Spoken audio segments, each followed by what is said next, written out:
The budget battle rages in Washington, D.C., with the government shutdown seemingly increasingly likely. On Tuesday, Wisconsin Congressman Paul Ryan added to the mix a GOP plan that would privatize Medicare while cutting taxes on corporations and the wealthy. Also on Tuesday, over 200 colleges took part in a nationally streamed teach-in convened by Professors Francis Fox Piven and Cornel West on the topic of the economy. One of the participants in New York was Heather McGhee, Washington Bureau Director of Demos. I had a chance to talk with her about the Ryan budget plan right after the teach-in. Paul Ryan's roadmap, which I call the roadmap to ruin, is really an astonishing document that really doubles down on pretty much every single one of the negative economic decisions of the past 30 years that has gotten us into the mess we're in today.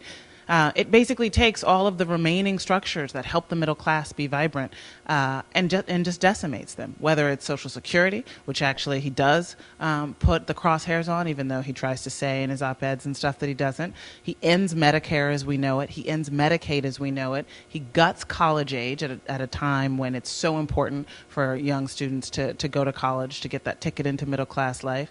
He puts a cap on the amount that the government can invest in its own people at a really drastic rate that if it had been in place over the past 50 years, we wouldn't recognize our country today, all while still cutting taxes further for the wealthiest Americans. It's really astonishing and should be used as an organizing tool for Americans to take their country back. Drill down a little bit on the Social Security part of it, because it has been unclear to some people just what is being proposed here.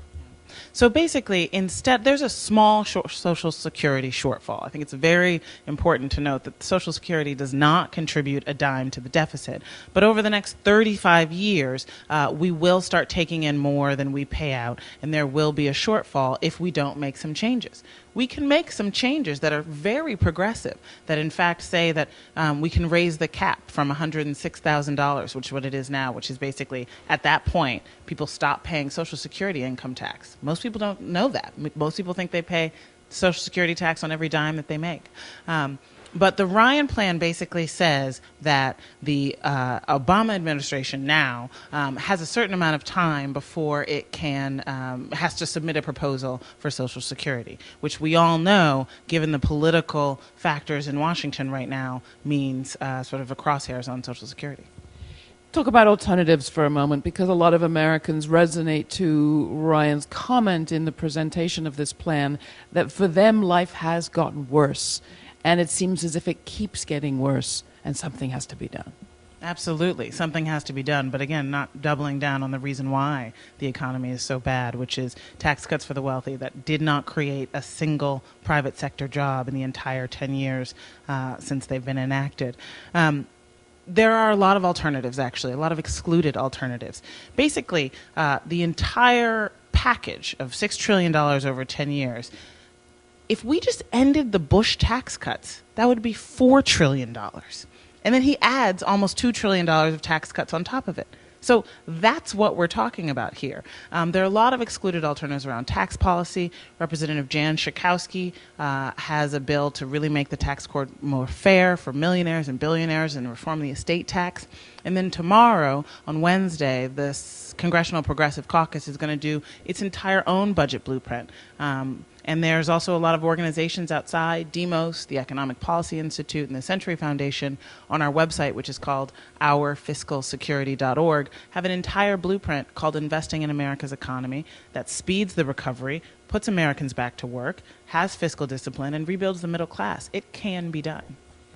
States are seeing a lot of the crises come to their door, land on the desk of governors and of city governors too. Mayors around the country are facing tremendous shortfalls. We keep hearing about it. While the federal government fights about what the federal government's fighting about, what can state officials be doing right now to change the situation on the ground? We're actually seeing something very exciting in about a dozen states, and the most progress has been made in Oregon, actually, where right now there's a bill under consideration to use this solution from the heartland that has actually been working in North Dakota for almost 100 years, for 91 years. It's kind of like the public option in banking.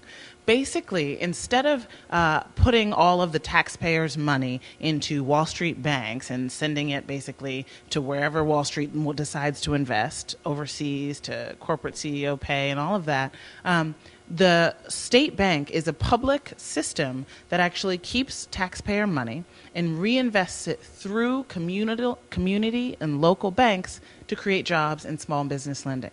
So you've got in Oregon, Hawaii, Maine, New Hampshire, Washington State, all of these different people, and I'm talking about farmers, small business owners, community bankers, banding together and saying, you know what, when the recession hit, Wall Street banks that have dominated our state cut back on lending. I mean, Bank of America small business loans in Oregon dropped down to just a handful of loans over the crisis. I mean, it was really quite astonishing. Whereas in North Dakota, the State Bank of North Dakota, because it makes the money that it makes off the deposits actually goes back to the Treasury, there wasn't a shortfall in the budget, and they were able to cut taxes. And the bank actually increased lending to small businesses through community banks by 35% during the crisis.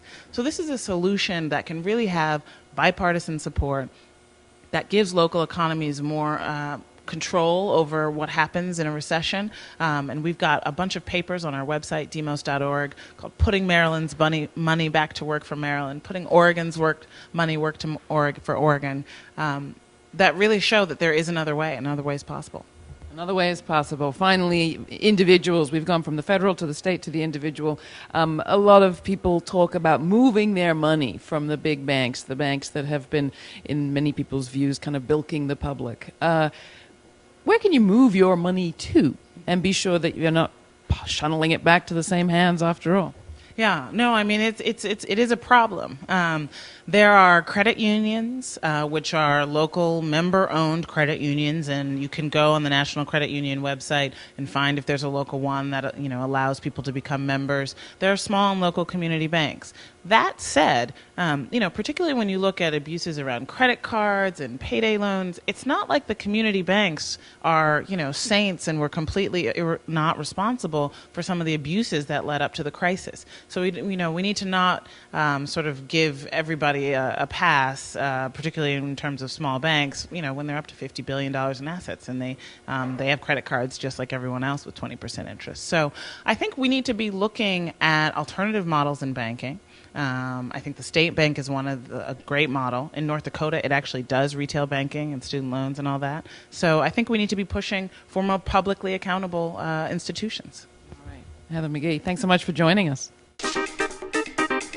Enjoy Grit TV? Want more people to see it? Well, we are making our program available free to public television stations coast to coast. If you would like to see our show on your local public television station, please give them a call and ask for Grit TV with Laura Flanders. Thanks.